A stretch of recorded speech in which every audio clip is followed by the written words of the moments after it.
If you have a Bible, please turn to Exodus chapter 20, verse 16. We'll eventually get there. You can also turn to Galatians chapter 5. We'll eventually get there. You can also turn to Mark chapter 5. We'll eventually get there. If you need a Bible, you can raise your hand. One will be brought to you.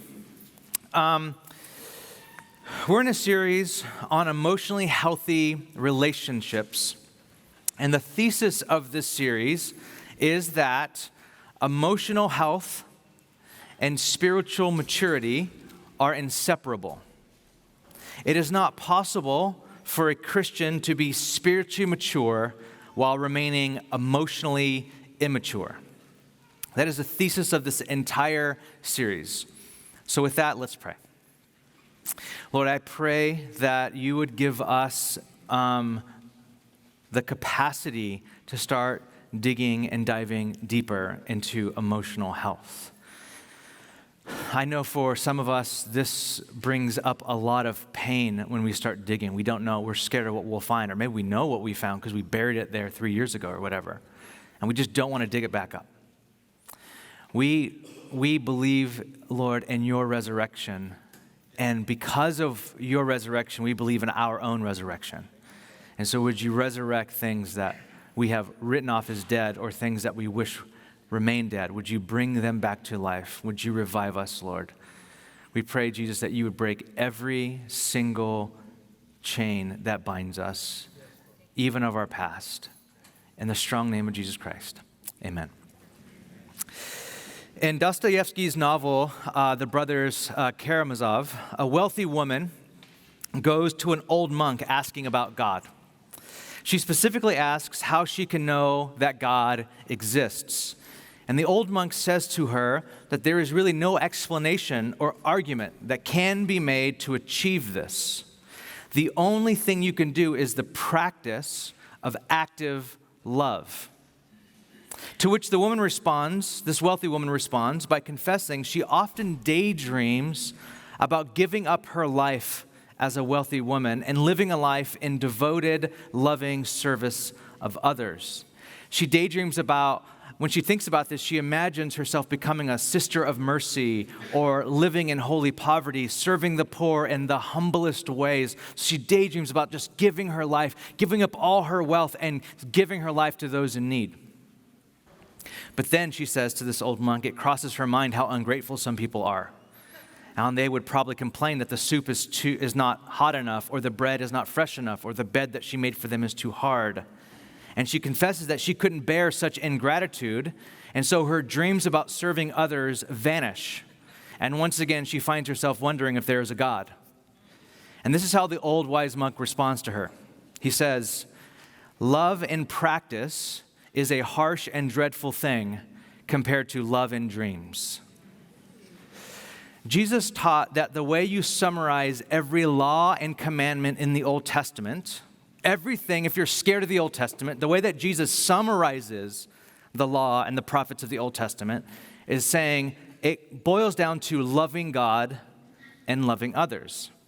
And at the center of Jesus' teaching and the message of Christ, and thus Christianity, is actually about loving others that has its source in loving God. And this central message is why some of you still consider yourselves Christians after all the horrible stuff the church is known for these days. At the center of our faith in Jesus, who shows the love of God by self-sacrifice and mercy, is love. And we want this. All of us want this. We want our faith to be demonstrated in love. John, an early disciple of Jesus and literal follower of Jesus Christ, later in his life, after Jesus dies and resurrects and then ascends to heaven, later in John's life, he writes a message. He says the message that summarizes everything is loving others. And he says that we can't possibly say that we love God whom we cannot see and hate our brother and sister who we do see. He says the way that we demonstrate and show our love for a God who is invisible is by loving in real ways those who are physical around us. And I don't think any of us would disagree with that. Loving well is one of the goals of the Christian life. Maybe if you believe the Apostle Paul, it is the goal of the Christian life. Paul said in Galatians 5, he says, the only thing that counts is faith expressing itself through love. So we say that, we might even feel that, we might even sing that and I would imagine for sure all of us believe that theologically, but love in practice is a harsh and dreadful thing compared to love in dreams. We can imagine what it would be like to love our community group and to love our neighbors and to love our city and to love our world and people that don't agree with us and even loving our enemy. But in practice, it's really harsh and dreadful. And the reason why is because few of us know how to love. See, for most of us, we apply biblical truth with the relational skills we learn unconsciously growing up. Let me say that again, because I want you to understand this. You and I, we apply biblical truth to our lives, but we do that in ways, the ways that we relate, that we learn growing up. For example, we apply speak the truth in love by speaking truth in blunt ways that gets right to the point of someone in someone's life and assumes we know what the other person's intentions are. Why? You're like, what are you doing? Oh, the Bible says speak the truth in love, so I'm speaking the truth in love. Well, where did you learn that blunt way you spoke the truth? Oh, that's how my family talked when I grew up. So is that what the Bible means by that? We apply peacemaking by not bringing up a subject or an incident so that we can keep the peace. By the way, Jesus never calls us to be peacekeepers, but peacemakers. And there's a big difference between peacekeepers and peacemakers, right? That's tomorrow night, by the way, lecture. Okay.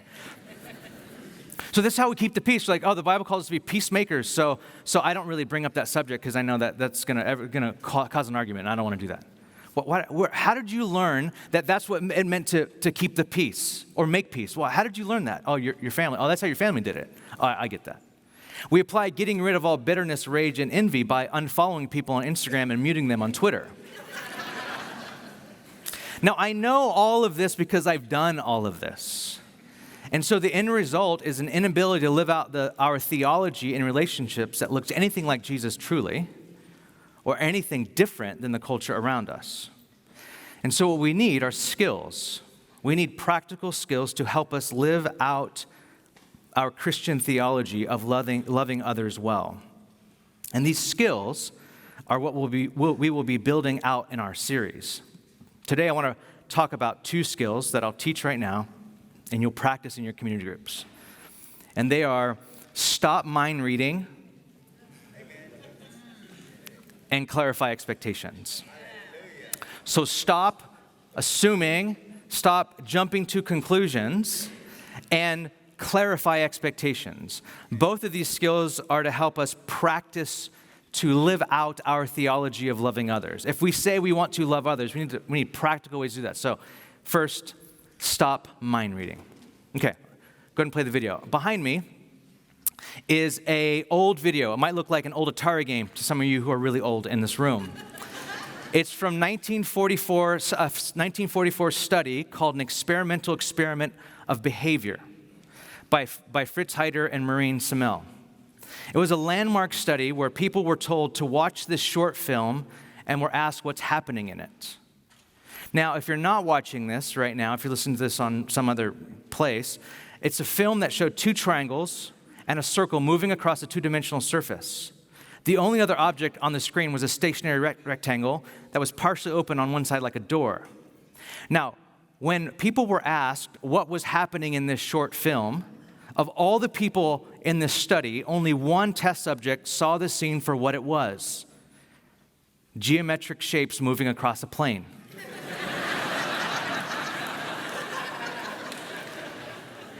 Everyone else, including me, maybe not right now, because if you go watch this on YouTube, everyone else, including me the first time I watched this, made up an elaborate story to explain and make sense of what we're seeing.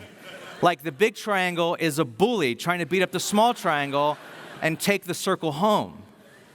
Or the big triangle is an angry drunk dad that doesn't approve of his daughter's boyfriend.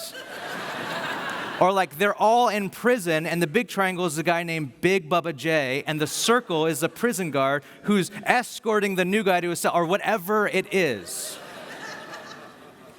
And instead of registering inanimate objects, most of us watch this and imagine humans with vivid inner lives.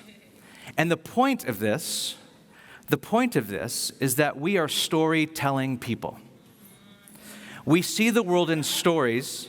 Okay, it's gone now. We see the world in stories that we tell ourselves, and it happens automatically. It happens without us knowing it's happening. And these stories that we tell ourselves have enormous impact on our feelings. Like when I first saw that film, I got angry at the large triangle. I was actually angry at the large triangle. See, we tell ourselves stories to make sense of the world. And this is beautiful. And this is the main reason why we have so many problems in our relationships. We make up stories about why so-and-so looked at us like they did, or why so-and-so didn't call us back right away. We make up elaborate stories about our family, our spouses, our community, our coworkers, our bosses, and about our pastors. Last week, a friend of mine from church came up to me and said they needed to talk to me right down here after church and ask me for forgiveness because they have been keeping their distance from me recently. They're detaching from me. And I was like, okay, yeah, I'd love to know what's going on. And the person said it was because one Sunday, after church, he was down here talking, and he bumped the communion table. After church, bumped it, and kind of the stuff kind of went everywhere. And at that very moment, he looked up, and I was across the room, and he saw me, and he said, we locked eyes, and he says, I gave him a look that said, I'm mad at you. Why in the heck did you bump the communion table? And then he told himself, oh my gosh, he's mad. I bumped the communion table. Oh my gosh, I can't believe this. Why didn't he talk to me about this? Why did he just give me that look? And then he went away and he was thinking about this and he came back the next Sunday. And the next Sunday we moved communion. And he said, oh. So now he's passive aggressive. I don't know if I can trust people that are passive aggressive that way. So he just pulled away and didn't talk to me for a while. I looked at him last week and said, none of that story's true. He goes, really? I'm like, no. First of all, I don't remember you ever bumping the communion table at all. Second of all, we love communion here, but it's not that, we're not high church, so it's like, cool, you can bump the communion table, it's fine. And we sometimes move communion in a second set, depending on what's going on during the ministry time. And he was just like, oh my gosh. Now, we do this in a million ways every day. I do this too. When I don't see someone for a long time, I make up a story about why. When someone retweets something I don't agree with, I make up a story in my head about them. And they become that large triangle in my head. I think somehow they're like, they retweeted that from me. They wanted me to I can't believe, whatever, right? And I think I know their motives, and I think I know their intentions, and I'm sure of it, and the story makes sense to me. And what happens is the stories we tell ourselves have huge impacts on our emotions. Jerry Scazzaro, in her book on emotional health, says, the stories we tell ourselves have an enormous impact on our feelings.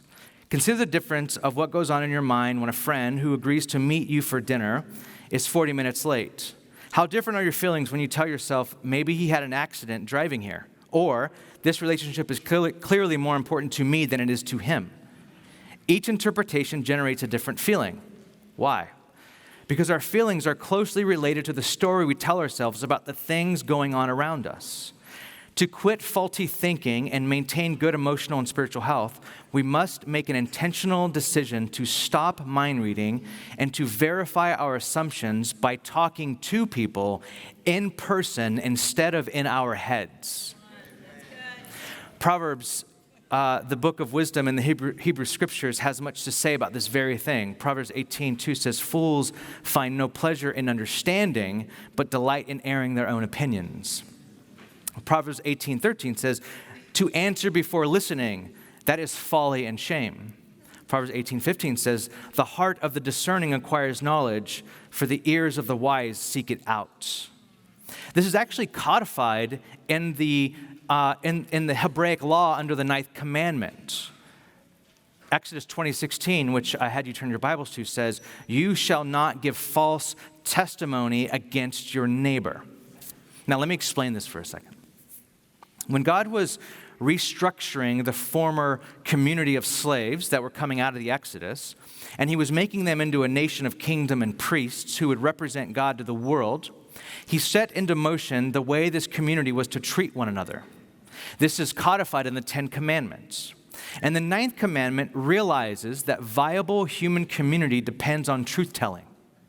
This commandment really isn't concerned with personal white lies that we tell about ourselves, though the scriptures say something that deals with that specifically.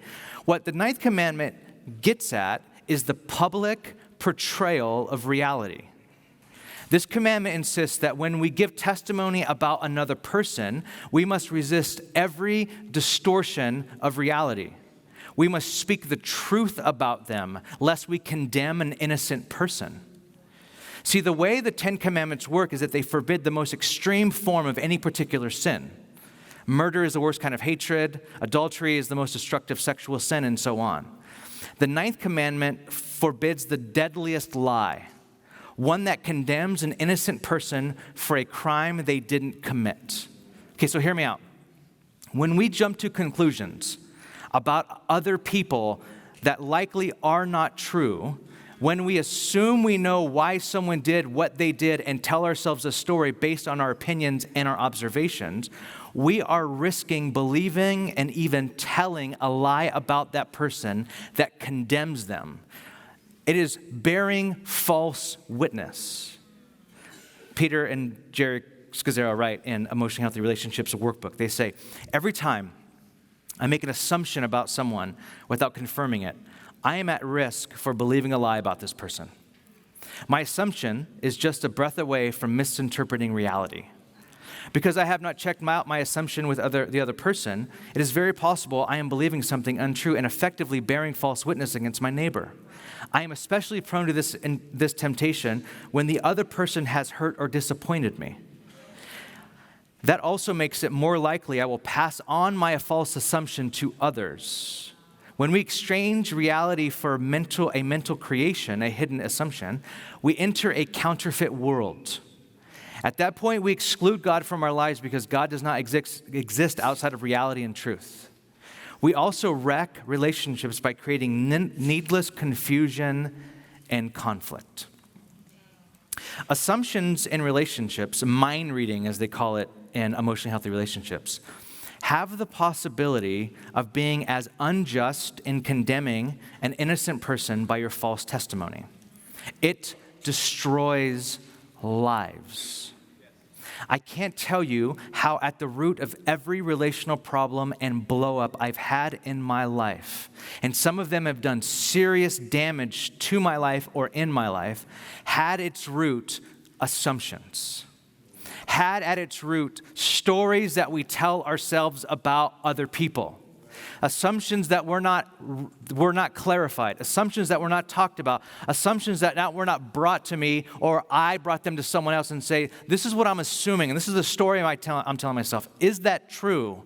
And if it's not true, I'm going to give you all the grace in the world to help reorient my reality. Yes, that's true, and that's not true. The stories we tell ourselves about someone is so important. At this point, it would be good to hold up an example of someone who does this right. Mary, the mother of Jesus, is a remarkable example of someone who did not take things personally like this. I mean, her story at the beginning of the Gospels is just moving on how she was able to hold things in her heart without making judgments. It's quite moving to ponder her apparent lack of resentment toward Joseph after he planned to divorce her quietly. It's obviously public knowledge because it ended up in the Bible.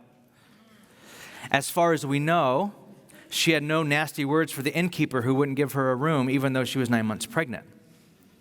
Later, when it came time to consecrate Jesus as an infant in the temple, Simeon informed her that a sword would pierce her own soul. That was the prophecy given over Jesus. Something will pierce him, but it will pierce your own soul as well. Rather than getting offended or resentful toward this old man's difficult words, like any protective parent might be, I can't imagine someone saying that to Ashley when she was like walking out of the hospital with our baby. The Bible says what Mary did was she pondered and treasured these things in her heart. She just pondered them. She didn't let them offend her. She didn't go, she just held them into her heart. We don't know what Mary was thinking, but she could have easily convinced herself, there's something wrong with me. Or she could have said, there's something wrong with this baby. There's something wrong with my husband. There's something wrong with people around me. She appears to demonstrate great restraint in not telling herself negative stories about others when she didn't understand their actions. She pondered them in her heart. Her ability not to take things personally is perhaps one of the great secrets of her spirituality. So that's the first skill. First, it's negative. Stop doing that. Stop it. Whenever you find yourself assuming or mind reading, knowing other people's intentions, stop doing that. But here's the positive thing that you can do. Clarify expectations. So number 2, clarify expectations. Now, I think we can all understand why this is an important skill. Unmet expectations wreak havoc on relationships. People leave jobs over unmet expectations. Churches split over unmet expectations. Couples divorce over unmet expectations. Families stop talking. Community groups dissolve due to unmet expectations. And the really mischievous thing about expectations is oftentimes we don't know we have them until they go unmet. They live in our subconscious until someone disappoints us. I remember when Ash and I first got married, and we're putting on the sheets to our bed after laundry day. She put on the sheets, and then she grabbed the comforter and was about to throw the comforter over the made bed. And I stopped her. I'm like, "Whoa, wait, are you gonna iron the sheets?" She's like, "What?" I'm like, "You gonna iron the? I mean, it's like wrinkled from the dryer. I mean, we're gonna iron them? Are you gonna iron the sheets?" She's like, "No, no. What are you talking about?" I'm like, and I was explaining to her, like, they're wrinkled. I mean, iron wrinkled things. Like, is that a? And she's like, "You are a psychopath. No one irons sheets. That's not happening. We're not doing that in our house. That's not." And I had this subconscious expectation that when we got married, I don't know that we would live in a hotel. I don't have any idea. I don't know where it came from, but I had this thing that I just placed on her. I'm like, oh my gosh, I don't even know where this came from. The problems with most expectations we carry in relationship are this. Here are the problems with our expectations. First of all, they're unconscious. We have these expectations that we're not even aware of until someone does something that disappoints us. The other problem with expectations is that they're typically unrealistic. We have these illusions about other people, about our leaders, about our friends, about our community group, about the church, about the city. For example, we think a spouse or a friend or a pastor will be able to and available at all times to meet our needs. And they're unrealistic expectations, but we just have them. We just place them on people. Or that the church will be exactly like Acts chapter 2. Or whatever, right? I just read the Bible and I expect this is what happens. No. If it did, then you would have none of the rest of the New Testament. Acts was written, and then every other book was written because they weren't doing that. No church does that. You can write books about it wanting to happen. It doesn't happen because people are sinful. The very next 2 chapters later, someone dies because they weren't doing community right. So it just doesn't. Don't put your expectations on the church that way. They're unrealistic. They're a room full of sinners, okay? So they're unrealistic. Or they're unspoken. The third thing they're unspoken. We might not have ever told anyone that we have this expectation at all. But as soon as they don't meet it, we are so angry, hurt, disappointed that our expectations are not met. But we have no idea. The other person has no idea you even had that expectation. Or lastly, they are unagreed upon.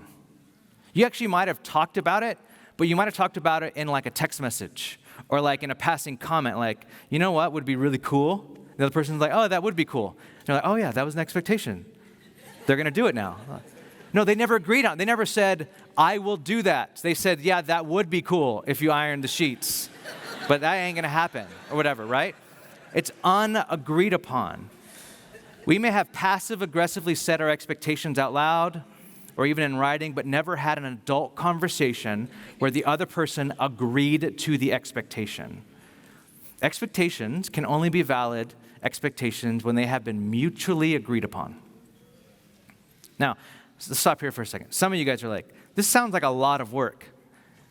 Yes, being an adult is a lot of work. It takes a lot of work. Marriage, friendships, community groups, your expectations of me as your pastor or one of your pastors, this is important. My expectations of you. I know I have unmet expectations of you as a church, but I never tell you them. And so I have to then go back to this and go, well, no, it was just something I never said. It's something I felt. It was some sort of thing I read about, this is what that church did to their pastor. And I have to let that go. I have to deal with it. Or I have to have a conversation with the board or with the elder board or with the church. Like, hey, this is kind of what I expect. I expect this. Can you agree upon that? I have to do that. You have to do that. Expectations, for them to be established, expectations must be, and you should write this down because I literally have a note that I pull up from my phone all the time. Saved note. Expectations must be conscious, realistic, spoken, and agreed upon. Conscious, realistic, spoken, and agreed upon. I have these written in my phone and come back to them often in conflict, because typically in conflict, something has broken down here, or when I'm trying to get on the same page in a relationship.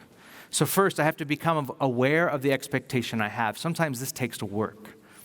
Ash and I got in our biggest argument of parenthood so far over crumbs left on the kitchen counter. Anyone who's married knows exactly this is how the way it goes down.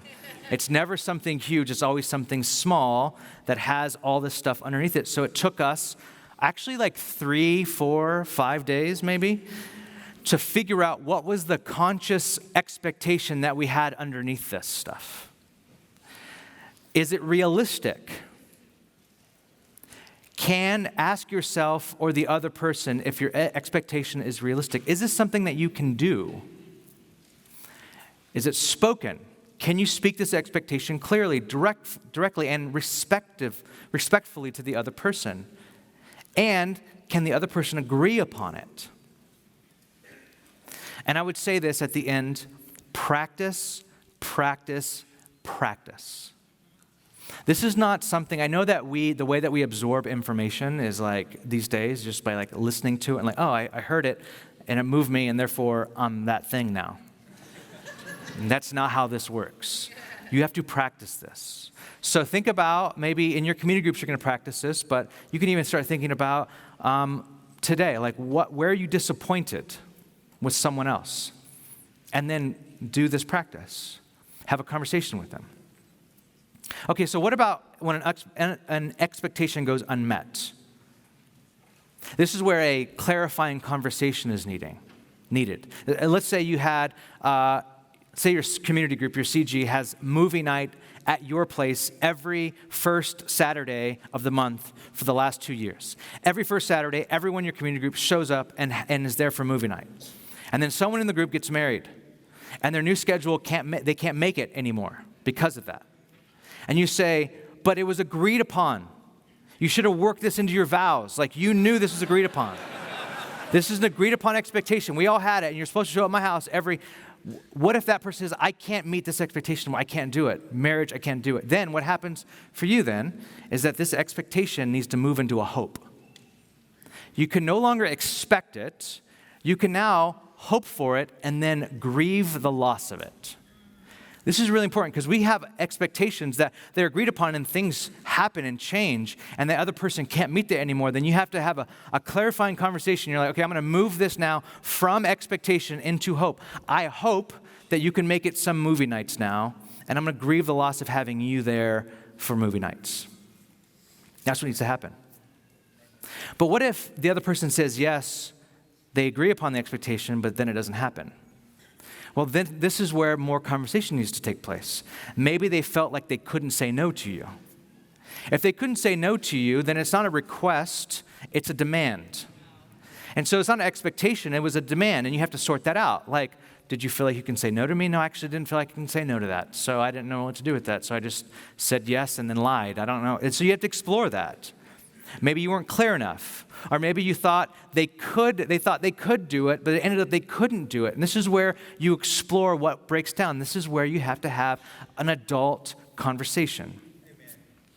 Lastly, what if God doesn't meet your expectations?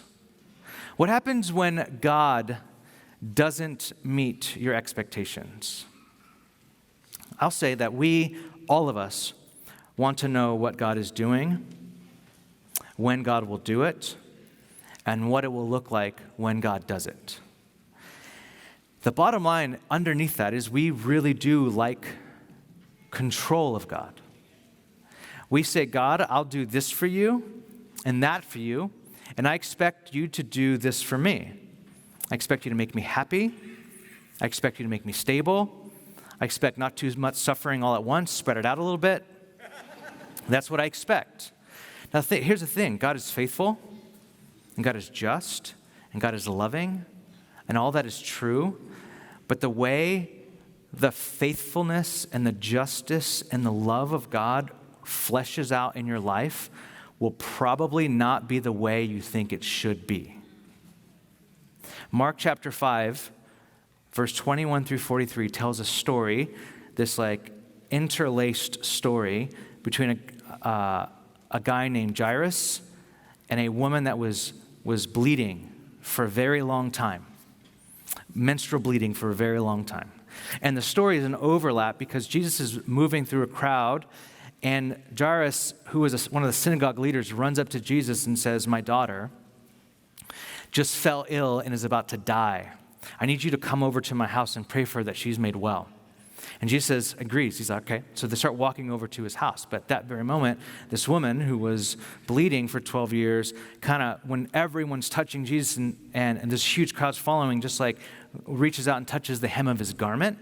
And she believes in her mind that if she just touches Jesus, she'll be made well. And so she believes this, and she touches the hem of Jesus' garment and is made well. The thing is, Jesus feels healing power come from him, which is such an interesting thing. Everyone's pressing around him, everyone's touching him, but he feels this healing power. So he's like, hey, everybody stop. Who just touched me? The thing is, everyone's touching him. This is really weird, right? Everyone's touching you. We're talking about everyone. Everyone's touching you. Someone just touched me and got healed. And this woman didn't say anything at first. She didn't want to say anything. And then Jesus asked again, I just felt power leave me. Someone here got healed. Who was it? And this woman said, it was me. So they have a dialogue, and Jesus said, it was your faith in me that made you well. It wasn't your superstition, because it was kind of superstitious, right? If I just touch the hem of his garment, I'll be made well, and then I won't have to be known, and I'll just kind of do this drive-by healing thing, and I just won't have to go out public. And he stopped her to make sure he knew, it was your faith in me that made you well. Okay, so all this is happening. It's this beautiful scene. You probably, if you were part of that, you probably would have forgotten Jairus' daughter is dying. They're on their way there.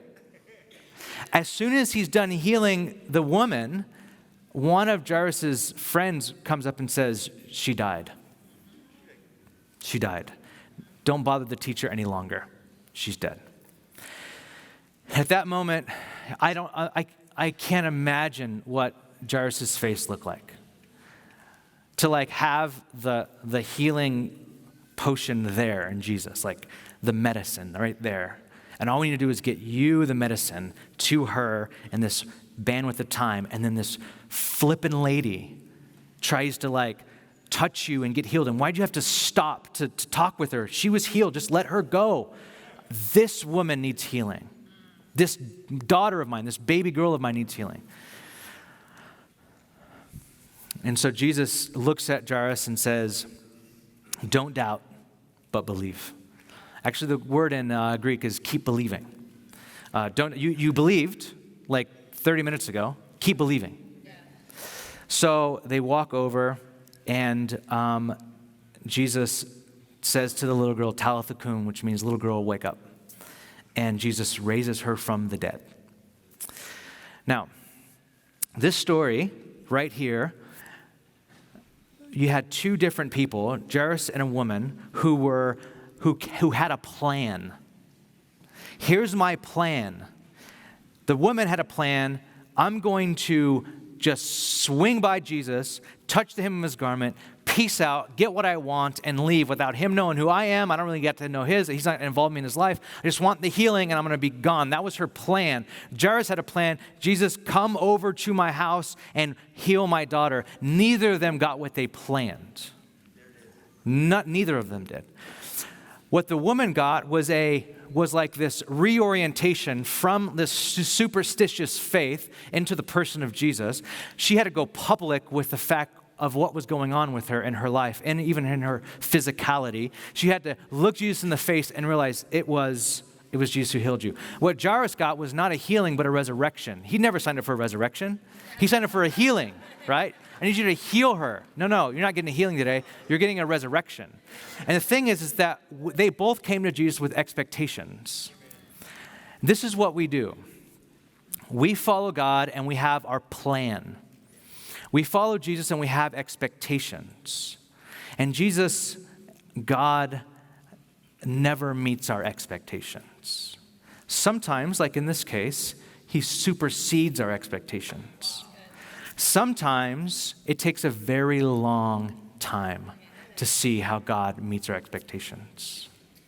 A spiritual writer that I love to read and spend time sitting with what he writes has this sentence that I almost hesitate to say. I don't think I've said it here yet, because you could take it wrongly. I did at first until I spent time meditating on it. And he writes, and it's Ronald Rolheiser, of course, you've heard me talking about him a ton, whatever. He says, you have to forgive God for the way you thought your life was going to turn out. For those of us that are disappointed with God, you have to forgive God for the way you thought your life was going to turn out. Now, obviously that needs a lot of qualification. God didn't sin against you, so that needs to be qualified. But when you sit with this, thought, you actually probably, in your disappointment with God, had all these expectations that you didn't even know were conscious. You had all of these things that you assumed about God, all these things that you're like, I read this Old Testament story, and this is what I assumed about you. I grew up in church, what I assumed what would happen. I would follow you, and these are my assumptions about the way my life was going to go. Here's my expectations, the way you were going to do this thing, and they don't happen. Some of us are still waiting to be mothers. Some of us are still waiting to be wives. Some of us are still waiting to be healed. Some of us are still waiting for whatever, and we're disappointed with where God has us right now. We're disappointed, and what we need to do is sit with the reality of just forgiving God, saying, and this was part of my spiritual journey and awakening as well, God, I forgive you for the way I thought my life was going to turn out. Not that you sinned against me, but I have to forgive you for my expectations that I placed upon you. I have to forgive you for the things that you didn't meet so that you and I can heal and we can move on together. Because I have these ways that are subconscious sometimes that I see my life going and you don't meet them. And you know what? I'm okay with that. That might be a really hard place for you to get even today, especially how we turn that around because you thought you were getting tools on how to treat other people, and that's really important and good, but you didn't realize that you had all this stuff with God, and you're really, really hurt or disappointed with him. And I want to frame this well. God didn't sin against you. His plans and his ways are, I don't understand them. He says you won't understand them. And so it takes this trust, it takes this surrender like Jairus did, like the woman did, to the plan of God and surrendering our plans to God. And so as we move into this, I know that I don't know what's coming up for any one of you. It could be the Holy Spirit might be putting his finger on a relationship that you had that is so broken, you thought there was no way forward, but then this expectations language gave you language right now to go, oh my gosh, that's what I've been doing. And you need to forgive them in your own heart before you can have a conversation, because there's a lot of anger and bitterness still there. Maybe that's what the Holy Spirit's putting his finger on. Maybe it's your relationship with God and all the expectations you have of God that you're placing on God, that you just need to spend time in making that right again. However it is, we want to move into a time right now where we respond to that. So would you stand with me as we pray?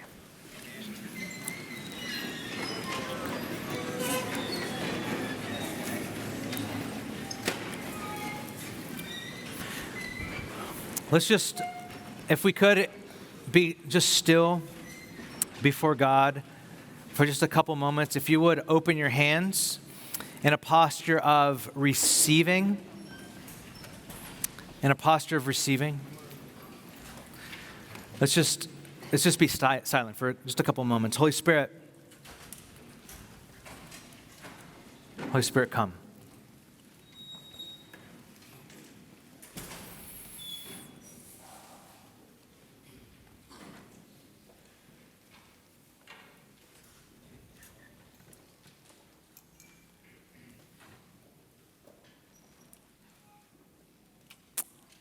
Spirit of the living God, you are a comforter. I know that there's some people that need comfort this morning. Would you comfort those that need comfort? Holy Spirit, you are truth.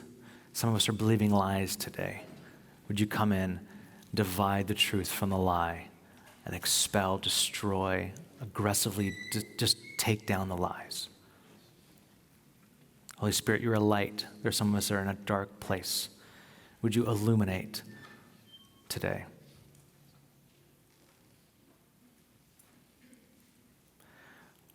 Holy Spirit, you're like wind.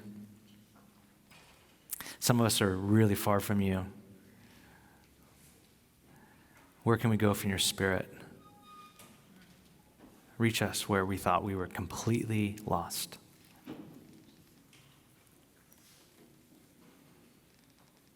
In Jesus' name.